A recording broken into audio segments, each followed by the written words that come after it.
तो कहानी की शुरुआत में हम गाबी मारू नाम के एक आदमी को देखते हैं जिसे मौत की सजा सुना दी गई थी क्योंकि उसने पास्ट में बहुत बुरे बुरे काम किए थे, जिस पर वो लोग गाबी मारू को तलवार से मारने की कोशिश करते हैं, पर इसमें उनकी तलवार टूट जाती है, जिस पर वो लोग गाबी मारू को जला के मारने की कोशिश करते हैं, पर गाबी मारू उससे भी बच जाता है, जो देखकर वो लोग बहुत हैरान होते हैं क्योंकि वो लोग किसी भी तरीके से गाबी मारू को मार नहीं पा रहे थे। जिस पर सावरी नाम की एक लड़की गाबी मारू से पूछताछ करने आती है, लेकिन गाबी मारू बार बार सावरी से उसे जान से मार देने को कह रहा होता है, पर सावरी उसकी बात नहीं सुनती है और उससे उसके पास्ट के बारे में पूछती है, जिस पर गाबी मारू सावरी को अपने पास्ट के बारे में बताता है, जहाँ हमें पता चलता है कि गाबी मारू एक शिनोबी है जिसे बचपन से ही निंजा बनने की ट्रेनिंग मिली थी और एक निंजा होने के नाते उसकी कोई खुद की इच्छा और सपने नहीं थे। वो बस पैसों के लिए लोगों का कत्ल करता था। पर एक बार उसने विलेज से भागने की कोशिश की,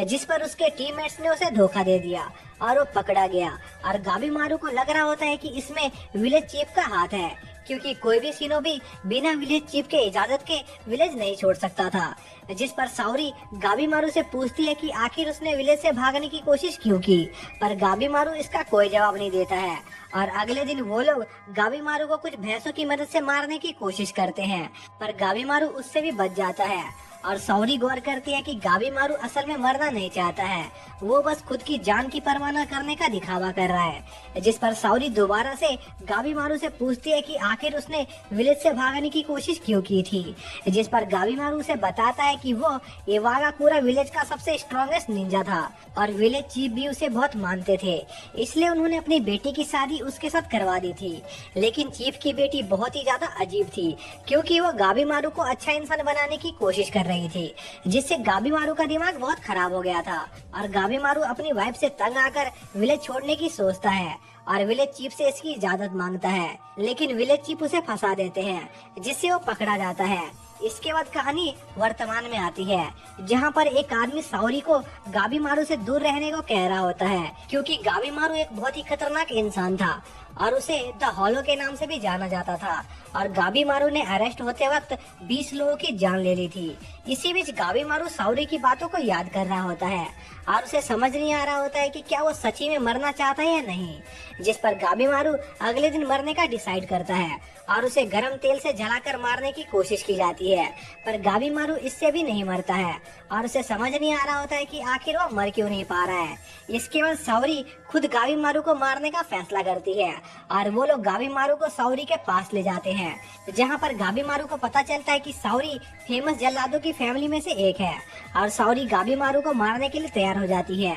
जिस पर गाबी मारू को अपनी मौत दिखाई देती है, इसलिए वो उसके अटैक को डॉज कर लेता है और सावरी समझ जाती है कि गाबी मारू मरने के बारे में झूठ बोल रहा था और उसके विलेज से भागने का कोई दूसरा कारण है, जिस पर उन दोनों की फाइट होने लगती है और हमें पता चलता है कि असल में गाबी मारू अपनी वाइफ को बहुत ज्यादा पसंद करता था, क्योंकि पूरी दुनिया गाबी मारू को एक कातिल समझती थी, लेकिन सिर्फ उसकी वाइफ ही थी जिसने गाबी मारू के अंदर एक अच्छे इंसान को देखा था और गाबी मारू अपनी वाइफ को खुश रखने की पूरी कोशिश करता था और वो अपनी वाइफ के साथ एक नॉर्मल लाइफ जीना चाहता था और अपनी कातिल वाली जॉब छोड़ देना चाहता था। इसलिए वो विलेज के चीफ से अपनी वाइफ के साथ विलेज छोड़कर जाने की इजाजत मांगता है, क्योंकि उसे लग रहा होता है कि विलेज के चीफ अपनी बेटी के लिए इतना जरूर करेंगे, पर वो गाबी मारू को फंसा देते हैं, जिससे गाबी मारू को पुलिस पकड़ लेती है और वो अपनी वाइफ से अलग हो जाता है। और अब जब वो एक क्रिमिनल बन गया था तो वो अपनी वाइफ के साथ शांति से नहीं जी सकता था। तभी सावरी गाबी मारू को एक माफीनामा दिखाती है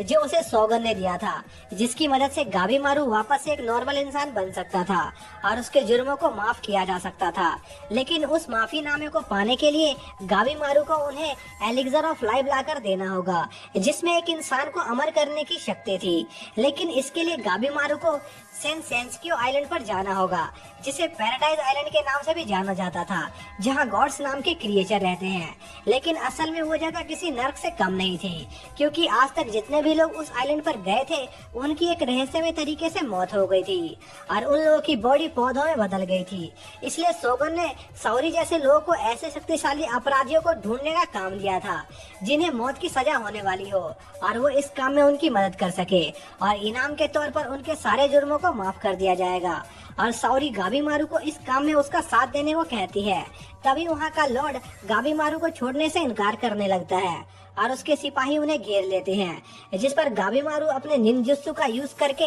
उन सभी लोगों को जान से मार देता है और साउरी की रिक्वेस्ट को एक्सेप्ट कर लेता है ताकि वो अपनी वाइफ को बचा सके। इसके बाद साउरी गाबीमारू को सोगन के पास ले जाती है, जहाँ पर दूसरे जल्लाद भी अपने कैदियों को लेकर आए होते हैं और उन कैदियों के चेहरे ढके हुए होते हैं। तभी सोगन का गार्ड सीको उन सभी को उनके मिशन के बारे में बताता है कि उन लोगों को पैराडाइज आइलैंड पर जाकर एलिक्सर ऑफ लाइफ को ढूंढना है और उसे लेकर वापस आना है, और जो ऐसा करने में कामयाब होगा उसे उसके सारे जुर्मों से आजाद कर दिया जाएगा। इसी बीच हम साउरी को देखते हैं जो अपने पास्ट को याद कर रही होती है, जहाँ पर उसके फादर एक बहुत ही स्किलफुल एग्जीक्यूटर थे और वो इतनी अच्छी तरह से लोगों को एग्जीक्यूट करते थे कि उन लोगों को उनकी मौत होने का पता भी नहीं चलता था। और साउरी बचपन से ही अपने फादर की तरह एक एग्जीक्यूटर बनना चाहती थी, पर साउरी कभी भी अपने फादर जितनी महारत हासिल नहीं कर पाई, जिस वजह से साउरी को उन सभी मुजरिमों की मौत का दर्द और उनकी चीखें हमेशा सुनाई देती थी, जिससे वो हमेशा परेशान रहती थी।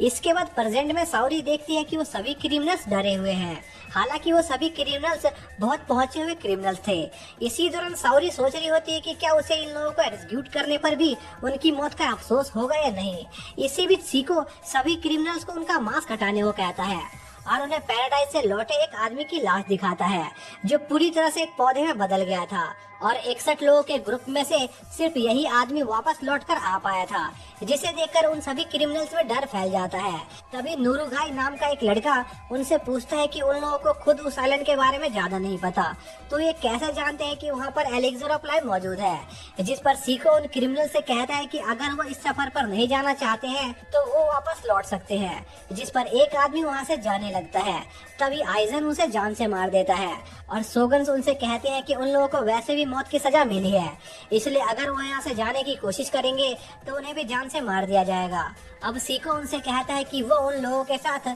यमाडा क्लैन के एक एक एग्जीक्यूटर को साथ में भेजेंगे जो उन्हें कुछ भी अजीब हरकत करने पर जान से मार सकते हैं, और अगर उस आइलैंड पर जाने के बाद उनके एग्जीक्यूटर की किसी कारण से मौत हो जाती है तब भी उन लोगों को जान से मार दिया जाएगा और कोई भी क्रिमिनल अपने एग्जीक्यूटर के बिना वापस नहीं लौट सकता है, इसलिए उन्हें अपने साथ साथ अपने एग्जीक्यूटर की भी रक्षा करनी होगी। तभी वो लोग देखते हैं कि क्रिमिनल्स की संख्या एग्जीक्यूटर से काफी ज्यादा है, जिस पर सीको उन क्रिमिनल से कहता है कि वो सिर्फ 10 लोगों को ही आइलैंड पर ले जा सकते हैं, इसलिए उन्हें एक दूसरे को मारकर अपनी संख्या कम करनी होगी। जो सुनकर वो क्रिमिनल्स एक दूसरे को जान से मारना शुरू कर देते हैं और एक दूसरे को मारकर खून की नदियां बहाने लगते हैं। इसी बीच सोगन सीको से वहाँ मौजूद सबसे पावरफुल क्रिमिनल के बारे में पूछता है, जिस पर सीको उसे सबसे पावरफुल लोगों की लिस्ट दिखाता है, जिसमें माहिर सिनोबिस से लेकर जायंट्स जैसे इंसान भी मौजूद थे, लेकिन उन सभी में से सबसे पावरफुल क्रिमिनल द हॉलो यानी गाबीमारू होता है।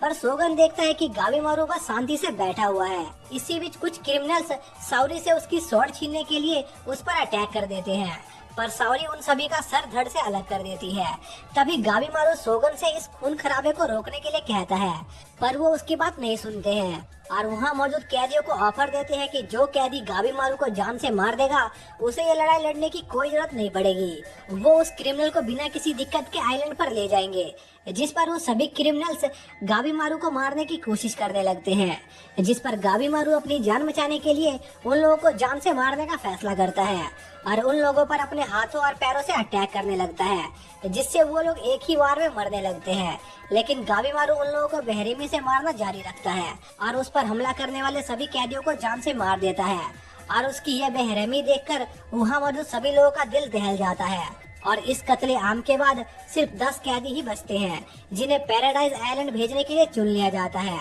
और वो लोग एक बोट के जरिए पैराडाइज आइलैंड की तरफ निकल जाते हैं, जो कि रियुक्यू किंगडम के साउथ ईस्ट में मौजूद था, और वो लोग उस आइलैंड पर पहुंच जाते हैं। इसी दौरान साउरी को शक होने लगता है कि शायद से यहाँ पर एलिक्सर ऑफ लाइफ जैसी कोई चीज मौजूद ही नहीं है,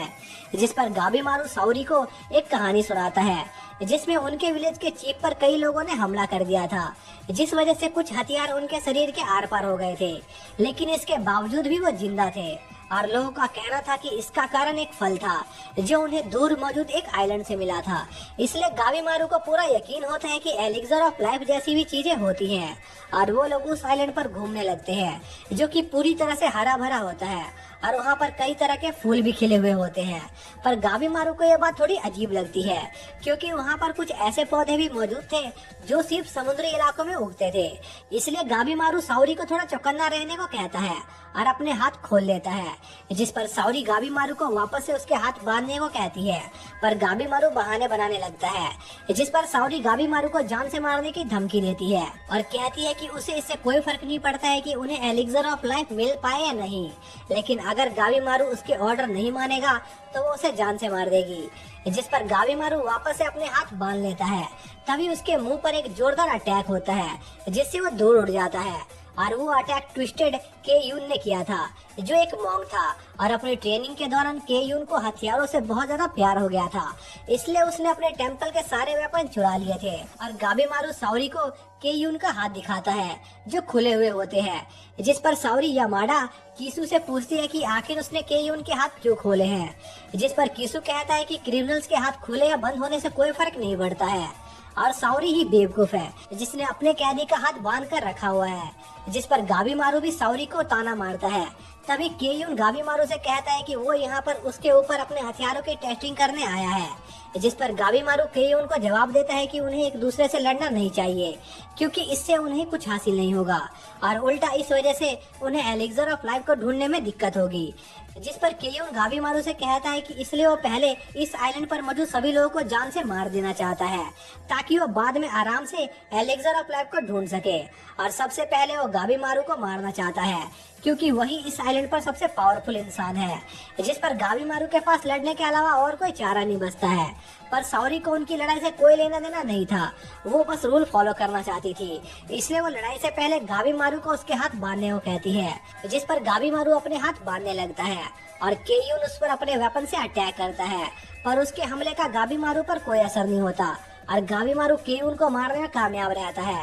इसके बाद गावीमारू और साउरी वहाँ से जाने लगते हैं। जिस पर यामाडा काइसू साउरी को सावधान रहने को कहता है क्योंकि कुछ ही घंटों के अंदर पैराडाइज आइलैंड पर हालात काफी बिगड़ने वाले थे, जिस वजह से क्रिमिनल्स एक दूसरे के दुश्मन बन जाएंगे और एक दूसरे को मारने की कोशिश करेंगे। वहीं कुछ क्रिमिनल्स एलिक्सर ऑफ लाइफ को हासिल करने के लिए आपस में टीम बनाकर काम करेंगे। लेकिन इन सब में से सबसे बड़ा खतरा इवागाकुरु के शिनोबिस थे, जिन्हें सोगन ने पैराडाइज आइलैंड के लिए भेज दिया था। दरअसल सोगन ने इवागाकुरु शिनोबिस को इस आइलैंड पर इसलिए भेजा था क्योंकि उन्हें लग रहा था कि शायद से सभी क्रिमिनल्स अपने इस मिशन में फेल हो जाएंगे और मारे जाएंगे और उनके मरने के बाद इवागाकुरु के शिनोबिस अपने इस काम को अंजाम दे सके। इसके बाद वो वहाँ से चला जाता है। तभी गावीमारू साउरी पर अटैक करने लगता है और उनकी फाइट होने लगती है क्योंकि गावीमारू का मानना था कि अगर एक बार इवागाकुरु के शिनोबिस यहाँ पर आ गए तो इस आइलैंड पर मौजूद सभी लोग मारे जाएंगे। इसलिए गावीमारू उनके यहाँ आने से पहले ही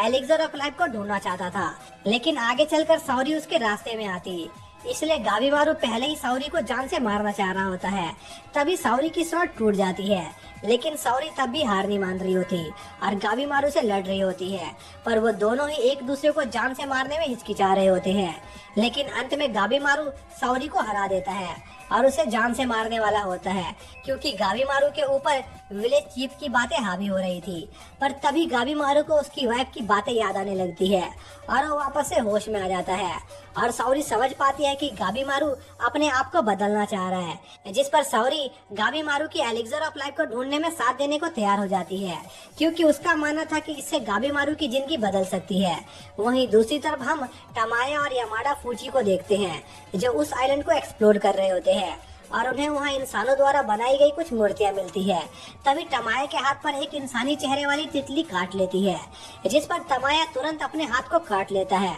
और उसका हाथ एक पौधे में बदल जाता है, जो देखकर फूची काफी हैरान होता है। तभी वहाँ पर बहुत सारे कीड़े और इंसानी चेहरे वाली तितलियों का झुंड आ जाता है और एक बड़ा सा मॉन्स्टर पेड़ों से निकलता है, जो देखकर वो लोग बहुत डर जाते हैं। इसी दौरान गावीमारू और साउरी को भी एक इंसानी शरीर वाली मछली घेर लेती है, जिस पर वो उनसे लड़ने के लिए तैयार हो जाते हैं। तभी वो फिशमैन उन पर अटैक करता है, पर गावीमारू उसे डॉज कर लेता है और उस मॉन्स्टर पर एक अटैक करता है, जिससे वो मॉन्स्टर घायल हो जाता है पर वो मॉन्स्टर गाबीमारू को भी पकड़ लेता है और उसे घायल कर देता है। तभी वहाँ पर और भी कई सारे मॉन्स्टर आ जाते हैं जो उन्हें देखकर हंसने लग जाते हैं, जो देखकर गाबीमारू को एहसास होता है कि यह मॉन्स्टर काफी खतरनाक है और गाबीमारू अपने किलिंग मोड में आ जाता है और अपने फायर जुत्सु का यूज करके उन पर अटैक करने लगता है और उन मॉन्स्टर को बड़ी बेरहमी से जान से मारने लगता है, जो देखकर साओरी को अपनी आंखों पर विश्वास नहीं हो रहा होता कि आखिर वो लोग स्वर्ग में मौजूद है या नर्क में। तभी साओरी पर एक मॉन्स्टर अटैक करने लगता है और कुछ कीड़े साओरी को घेर लेते हैं, जिससे साओरी मरने वाली होती है। लेकिन तभी गाबीमारू वहां आकर साओरी की जान बचा लेता है। तभी वो फिश मॉन्स्टर उन पर दोबारा से अटैक करता है, पर एक एग्जीक्यूटर उस फिश मॉन्स्टर को जान से मार देता है और वहाँ पर यूजिरिया नाम की एक निंजा आ जाती है, जिसके साथ 2 एग्जीक्यूटर होते हैं, जो कि यमाडो, गेंजी और सेंटा होता है, जिस पर गाबीमारू उनकी मदद के लिए उनको शुक्रिया करता है और उनके यहाँ आने का कारण पूछता है। इसी दौरान यूजिरिया गाबीमारू को सिड्यूस करने की कोशिश करने लगती है, पर गाबीमारू उसके झांसे में नहीं आता क्योंकि उसे इस टेक्निक के बारे में पहले से ही पता था। पर साओरी को समझ नहीं आ रहा होता है कि आखिर यूजिरिया के साथ 2 एग्जीक्यूटर क्यों है, जिस पर गेंजी उसे बताता है कि उसके हिसाब से यूजिरिया को काबू करना काफी मुश्किल है, इसलिए वो अपने क्रिमिनल के मरने के बाद से सेंटा के साथ घूम रहा है और उसकी यूजिरिया को कंट्रोल करने में मदद कर रहा है। पर यह देखकर साओरी और गाबीमारू समझ जाते हैं कि यूजिरिया ने गेंजी को सिड्यूस कर लिया है, इसलिए गेंजी सेंटा के साथ घूम रहा है। इसके बाद यूजिरिया गाबीमारू को उनके यहाँ आने का मकसद बताती है, जो साथ में काम करके एलिक्सर ऑफ लाइफ को ढूंढने का होता है। पर गाबीमारू को उन पर यकीन नहीं होता, जिस पर यूजिरिया कहती है कि वो बस एलिक्सर मिलने तक साथ में काम करने को कह रही है, क्योंकि इस आइलैंड पर काफी खतरा है और वो गाबीमारू को उसकी ताकत के बदले इंफॉर्मेशन देने का वादा करती है और उसे बताती है कि इस आइलैंड पर मेन खतरा मॉन्स्टर नहीं है, बल्कि यहाँ मौजूद कीड़े हैं, क्योंकि उनके स्केल्स में अजीब तरह का पॉइजन मौजूद है, जिस वजह से वो कीड़े जिस भी इंसान को काटते हैं वो इंसान पौधे में बदल जाता है। लेकिन तभी यूजिरिया गाबीमारू को बाकी की इन्फॉर्मेशन उनकी टीम बनाने के बाद देने का वादा करती है, जिस पर गाबीमारू उनका साथ देने को तैयार हो जाता है। तभी साओरी बेहोश हो जाती है क्योंकि उसने गलती से कीड़े के पंखों में मौजूद पॉइजन को सूंघ लिया था। इसी बीच हम टोमा नाम के एक एग्जीक्यूटर को देखते हैं, जो आजा नाम के क्रिमिनल के साथ घूम रहा था। दरअसल आजा टोमा का भाई था और टोमा अपने भाई आजा को बचाने के लिए ही एक एग्जीक्यूटर बना था, क्योंकि टोमा का भाई आजा बचपन से ही काफी इंटेलिजेंट था और हर सिचुएशन से आसानी से निकल जाता था, इसलिए उसे उसका भाई काफी ज्यादा पसंद था। तभी उनका सामना उस आइलैंड पर मौजूद मॉन्स्टर से होता है और वो उनसे लड़ने लगते हैं, पर इसमें उनके वेपन्स टूट जाते हैं, जिस पर वो वहाँ से भागने का फैसला करते हैं। पर एक मॉन्स्टर टोमा को पकड़ लेता है, जिस पर आजा टोमा को छोड़कर वहाँ से भाग जाता है और टोमा अकेले उस मॉन्स्टर से लड़ने लगता है। पर तभी आजा वापस आकर उस मॉन्स्टर को मार देता है, जो एक हथियार लेने गया था। तभी वो मॉन्स्टर उन्हें पापी कहने लगते हैं, क्योंकि उन्होंने इस आइलैंड पर मौजूद जीवों की जान ली थी, इसलिए वो उन्हें इस चीज की सजा देने आए थे। तभी आजा उन मॉन्स्टर की बातें सुनकर पक जाता है और उन मॉन्स्टर को जान से मारने लगता है और अपने भाई टोमा से कहता है कि वो अपनी जिंदगी और मौत का फैसला खुद करेंगे और कोई उन्हें इसे नहीं रोक सकते हैं। और इसी के साथ ये पार्ट यहीं पर खत्म हो जाता है। तो दोस्तों, अगर आप लोगों को इस सीरीज का सेकंड पार्ट देखना है तो उसका लिंक आप लोगों को डिस्क्रिप्शन में मिल जाएगा, आप वहाँ से देख सकते हैं। तो मिलते हैं नेक्स्ट वीडियो में, तब तक के लिए बाय।